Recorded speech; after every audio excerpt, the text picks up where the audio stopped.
on comprend aisément pourquoi Radu Mialeno a vu en elle la femme la plus aimée au monde et l'a choisie pour incarner Alma, l'héroïne de son dernier film, L'histoire de l'amour. À 30 ans et en moins de 10 ans de carrière sur les écrans, Gemma Arterton s'est imposée comme une valeur sûre du cinéma anglo-américain. Aussi à l'aise dans les blockbusters Prince of Persia, Le choc des titans, que dans les productions plus intimes, Song for Marion, Gemma Bovary, elle apporte à chacun de ses rôles un mélange de force et d'espièglerie.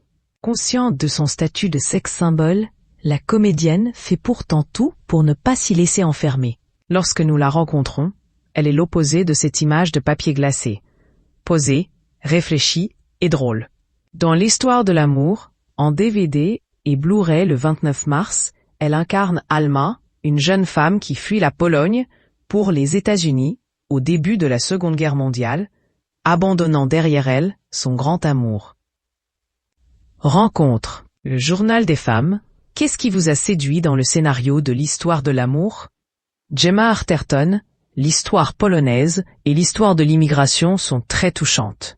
J'ai des origines juives polonaises, donc ça me parlait. C'est aussi une histoire très belle et pleine d'espoir. Avec toute la haine qu'il y a dans le monde, c'est le genre de film dont on a besoin. Et j'ai vraiment adoré l'histoire d'amour. Je suis très romantique. Rire. Comment décririez-vous votre personnage, Alma? Elle est loyale, forte et incroyablement courageuse. Elle est un peu la femme idéale. Elle est remplie d'amour et a énormément d'esprit. Qu'avez-vous en commun avec elle? Je me sens vraiment proche d'elle. Elle sait ce qu'elle veut. Elle est assez dragueuse et un peu provocante, mais elle est très claire. À une autre époque, elle aurait été une très grande éditrice ou une productrice.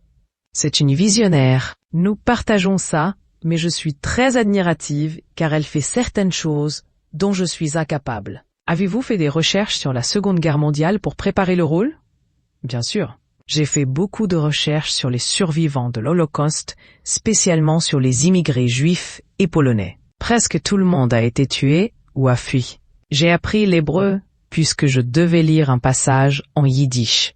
C'était très difficile, mais également la clé pour accéder aux personnages. Il y a quelque chose de très beau dans le yiddish. C'est une langue très douce, très proche de l'allemand, très mélancolique. J'ai beaucoup travaillé sur les accents. J'ai aussi fait des recherches sur ce que signifiait être un immigré juif à New York à cette époque. Vous jouez Alma de 18 à 75 ans. Était-ce un défi? Oui et non.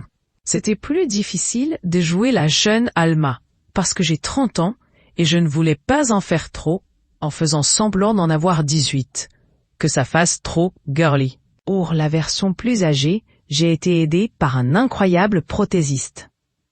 Une grande partie du travail était déjà faite grâce au maquillage. Je devais juste être très lente. J'étais inquiète à ce sujet parce que c'est difficile d'être juste. Qu'avez-vous appris en travaillant avec Radu Mialeno? Il m'a poussé assez loin émotionnellement, ce que je ne fais pas habituellement, parce que je ne suis pas fan de cette méthode. J'ai réalisé jusqu'où je pouvais aller. Je pense à une scène en particulier. Nous avons commencé le tournage à 7 heures du matin et avons terminé à 23 heures.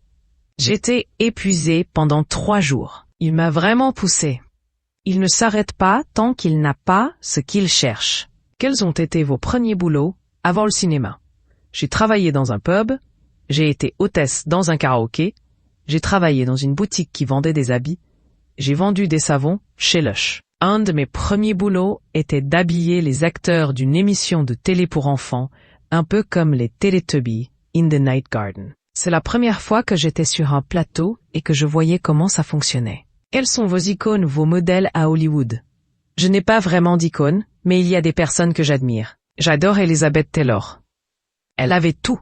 C'était une actrice fantastique et une belle femme. J'adore aussi Gena Rowlands. Regardez la bande-annonce de L'histoire de l'amour en DVD et Blu-ray le 29 mars.